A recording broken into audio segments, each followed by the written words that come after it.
Cartoons TV। शिखा की नई नई शादी हुई थी। उसका मायका और ससुराल दोनों कानपुर में ही थे, इसलिए उससे मिलने उसके भाई अक्सर आते जाते रहते थे। ये बात शिखा की सास मीना को बिल्कुल पसंद नहीं थी।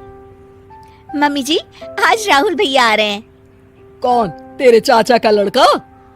जी मम्मी जी। अरे पर वो तो दिल्ली में रहता है ना?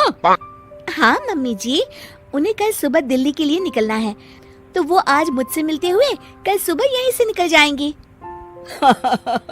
हमने तो धर्मशाला खोल रखी है ना। कुछ कहा क्या मम्मी जी? मैंने कहा हाँ, आने दे तेरे भैया को, जमकर खातिरदारी करेंगे। अब तो कुछ करना ही पड़ेगा, इससे पहले कि मेरा घर धर्मशाला बन जाए। ये कैसी बातें कर रही हो मीना? सच ही तो कह रही हूँ। अभी इसकी शादी को साल भर भी नहीं हुआ और आए दिन इसके घर वाले आ धमकते हैं। अरे तो क्या हुआ, वो इसी शहर में रहते हैं तो हाल चाल लेने आ जाते हैं। इस बार मैं उनका हाल और चाल दोनों ही बिगाड़ दूंगी। अब बहुत हो गया जी। अरे ये कैसी बातें कर रही हो? हे भगवान, बस आप तो देखते जाइए। शाम को राहुल आता है।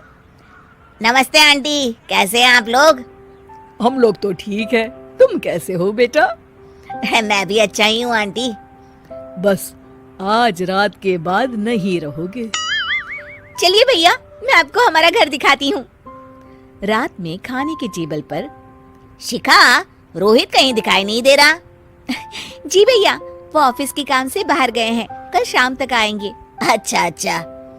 बेटा, क्या तुम भूत प्रेत में मानते हो? नहीं नहीं आंटी जी, पर अचानक आपको ये ख्याल कहाँ से आ गया?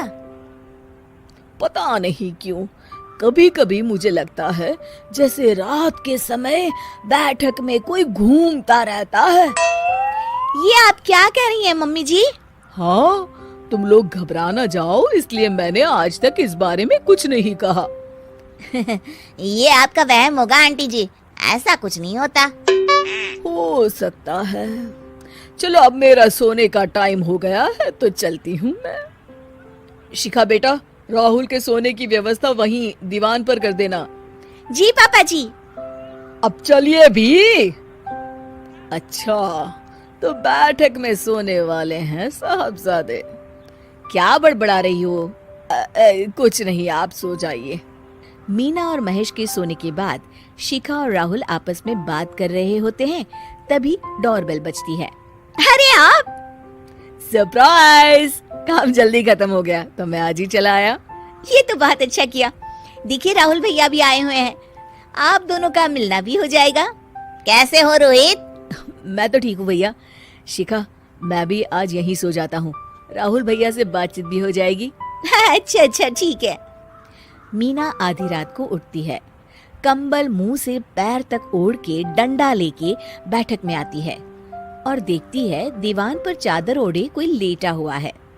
देखो तो कैसे मजे से सो रहा है बहन के ससुराल में। मीना ताबड़तोड़ 4-5 डंडे मार देती है। अरे मर गया, अरे बचाओ बचाओ, कौन है? मीना जल्दी से अपने कमरे में भाग जाती है। हे भगवान, ये मैंने क्या किया? ये रोहित कहाँ से आ गया? लगता है ये नालायक राहुल मेहमानों वाले कमरे में सो गया होगा। आज तो इसकी खैर नहीं। उधर बैठक में, अरे क्या हुआ रोहित? मैं बाथरूम में था, तुम्हारे चिल्लाने की आवाज सुनी। पता है भैया, मैं सो रहा था, अचानक से कोई आकर मुझे डंडे मारने लगा। ये क्या कह रहे हो? लगता है तुम भी आंटी की तरह भूत प्रेत में मानते हो।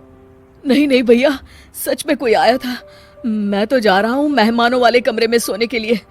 इस समय अपने रूम में जाऊंगा तो शिखा की नींद खराब हो जाएगी। ठीक है भाई, जाओ तुम, जहाँ तुम्हारा भूत डंडा लेके ना आ सके। थोड़ी देर बाद मीना कंबल ओढ़ के डंडा लेकर मेहमानों वाले कमरे में पहुंच जाती है। वो बिस्तर पर सोए रोहित को फिर डंडों से मारने लगती है। अरे मर गया, अरे मर गया। तू भूत प्रेत में नहीं मानता ना? ये ले, अब डंडे खा। हैं? ये तो माँ की आवाज है। रोहित कंबल खींच देता है। बेटा तू अरे ये क्या कर रही हो माँ? मार मार के मेरा भरता बना दिया आपने। माफ कर दे मेरे लाल, मैंने तो तुझे ही मार मार के लाल कर दिया। मैं तो उस राहुल के बच्चे को सबक सिखाना चाहती थी। राहुल भैया को? हाँ बेटा, मुझे लगा अगर उसे डंडे मारूंगी तो शिखा के मायके वाले यहाँ आना छोड़ देंगे। हे भगवान, माँ ये घर शिखा का भी है, उसके घर वाले जब चाहे आ सकते हैं। हाँ बेटा, आज मुझे भगवान का इशारा समझ में आ गया। मैं कितना गलत करने चली थी और अपने ही बेटे को चोट पहुंचा दी। अब चुपचाप जाके सो जाओ माँ, और किसी को कुछ बताने की जरूरत भी नहीं है। शिक्षा दूसरों का बुरा चाहने वालों के साथ भी बुरा ही होता है।